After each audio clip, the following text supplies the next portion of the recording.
Good afternoon, class. Again, John Van Slyke, checking in with you to provide you with a little bit more of a screencast.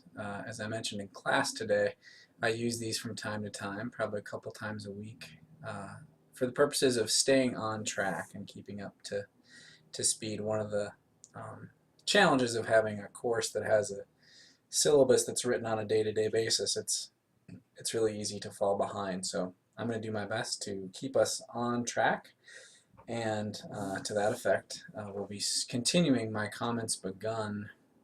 comments that I began in class today, trying to set the stage for the Industrial Revolution by covering major developments that were taking place in Europe in the years, decades, centuries leading up to 1750. Which most historians recognize as the beginning point of the British Industrial Revolution.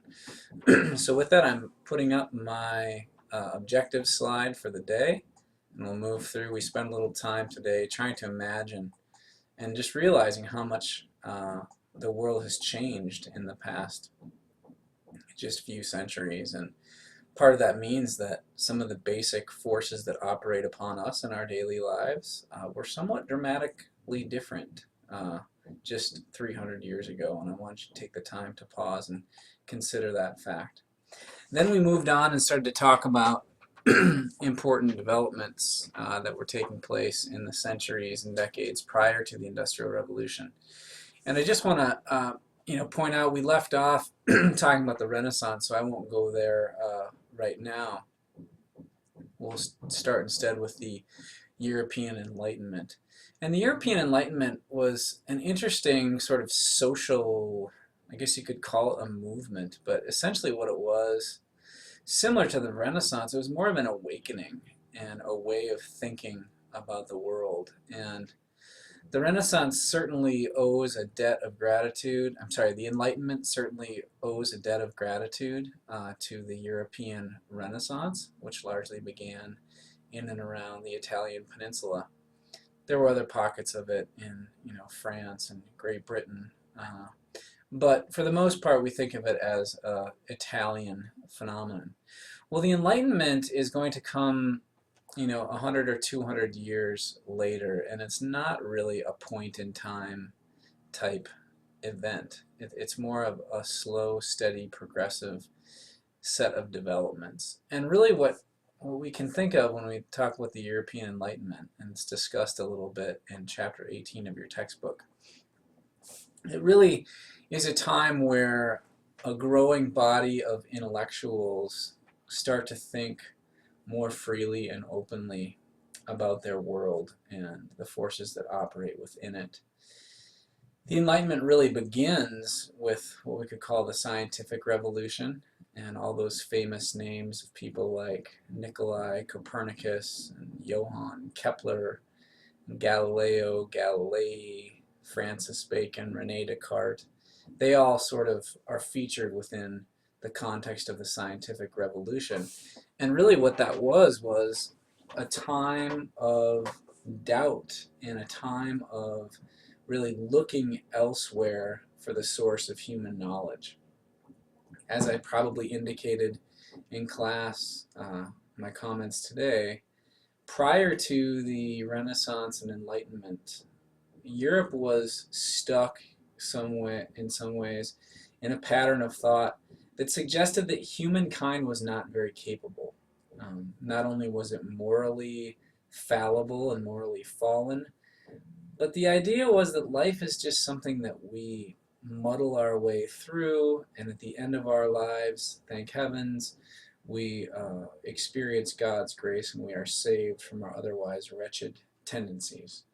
Well, the Renaissance and later the scientific revolutionaries and the philosophers or the thinkers of the Enlightenment, they slowly but surely reject that sort of thinking. And as a result, the product of their efforts, of human efforts, start to reflect this idea that humans are truly, truly capable. And this is evident in science and in intellectual inquiry. It's not a surprise that Europeans of the scientific revolution rediscover the heliocentric model of the universe, the idea of the sun at the center with planets orbiting the sun, moons orbiting planets. This is a time of breakthroughs. But the European Enlightenment builds upon the scientific revolution, which was really grounded in sort of concrete scientific discoveries. The European Enlightenment, in turn, is going to apply a somewhat scientific approach to new areas of human experience. Many of these we would recognize today as the social sciences. Things like psychology, things like economics, things like sociology, so on and so forth, political science. And what the Enlightenment thinkers, and we would call them the philosophs, they start to lead us to some really interesting conclusions about the character of human behavior. We have people who start to study governments and what's the proper way to invest power in an individual or individuals. We have economists like Adam Smith who start to apply a scientific measure to something like the economy. Are there predictable ways in which humans behave in response to wealth and resources and investing? We have psychologists, folks like John Locke, who inquire into how is it that humans who come out of the womb in one way as he would say, a blank slate, a tabula rasa, how is it that they come to take on certain characteristics as they go through their lives? How does their environment determine the kind of people that they become? Anyway, this is a time of tremendous human knowledge acquisition, new ideas and theories are being put forth, and one of the major consequences of the European Enlightenment is this notion of classical liberalism. And as we'll soon see, I'll save my comments in just a moment, but essentially there are new principles about how people ought to be treated by their governments. I'll spoil things a little bit by saying that the American Revolution and the Constitution that we still have today that results from the American Revolution is highly based upon classical liberal Enlightenment principles. Things like free speech, free assembly, freedom of religion. These are all political principles that come out of the European Enlightenment. It's also worth noting that global trade by the eve of the Industrial Revolution has been brought together in a surprisingly far-flung network. As a result of the 1500s, European countries find themselves increasingly trading with faraway trade partners like the Chinese, the Japanese, India, the east coast of Africa. Also, with Columbus's discovery, quote-unquote discovery of the Western Hemisphere, Europe and other parts of the global trade network at that time are going to come in contact with the lands and natural resources of the Western Hemisphere. This is really important because the Spaniards are going to start to mine silver and gold, especially silver, in the quote-unquote New World. And as a result of that silver, they're going to be able to open and strengthen their trade relationship with coveted, highly sought-after trade partners like China at that time. So this is important because unless there had been a global trade network, there wouldn't have been much interest by the Brits to find new markets and new lands to gather resources for their growing industrial production. So the Industrial Revolution in many respects is going to rely upon these developments to give it life and give it strength and robustness. Okay, briefly, Shane mentioned this in class. We talked about how after the French Revolution, which I shared a couple of screencasts with you about that yesterday, following the French Revolution, Napoleon had been in power. He had very much undone some of the accomplishments of the French Revolution, not the least of which was declaring himself king or emperor of France, which, as you recall, that was part of what the French Revolution seemed to be about in the first place, was getting rid of the highly unpopular King Louis XVI. But Napoleon will crown himself. He will consolidate quite a bit of power onto his person. And this serves him very well until 1812. And as we talked about in class, Napoleon made a unfortunate gamble, unfortunate for him.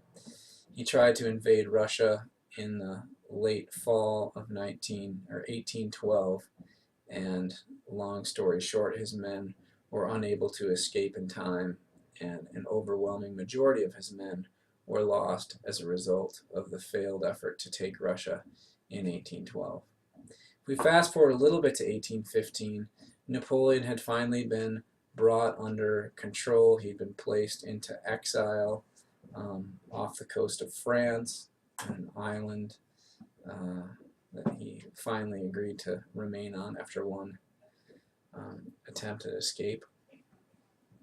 And as a result, the European powers came together at the Congress of Vienna, which was actually first called into being in late 1814. It doesn't conclude until 1815. And over the months of this meeting, where wealthy aristocrats from across Europe came together to decide what the post-Napoleon Europe would look like, they agreed on the boundaries of the European countries. This has come to be known as the Concert of Europe.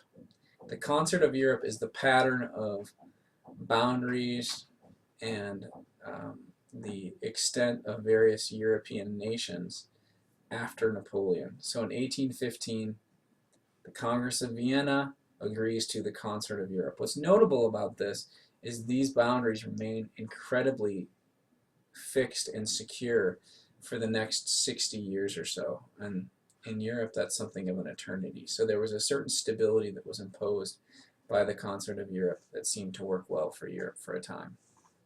Okay, with the little time I have left, I want to talk about two really important principles that come out of the French Revolution and that experience. Sorry, go back here.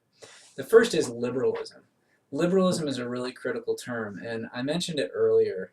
And essentially, the Enlightenment principle of liberalism, if I were to define it in really simple terms, liberalism is a political philosophy that believes a society does best when it leaves the decision-making power of society to individuals. So when an individual is tasked with ordering his or her affairs, he or she is going to order those affairs in the best way possible. When governments or other institutions, kings, churches, order the affairs of individuals for them, it's not as good as if you let the individual do it. That, in essence, is the defining word of liberalism. Now, this takes a number of different expressions. First off, governments under this liberal tradition, this new liberal tradition of the late European Enlightenment, and the United States government is certainly perhaps the best example of this.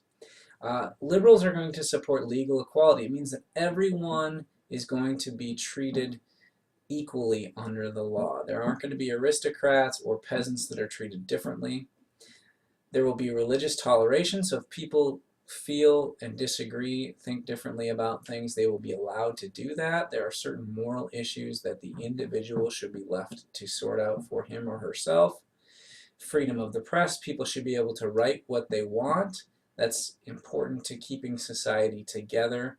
It allows people to call attention to things they think are unfair. The press is really critical to that. Also, people should be protected from the arbitrary acts of others, whether that is a king, a leader, a friend, a neighbor, what have you.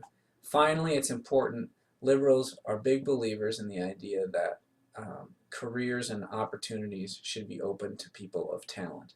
The second major issue is nationalism. I'm going to just put this out here and call it self-explanatory. You can pause this and copy this down. Nationalists believe we're going to start to see nation states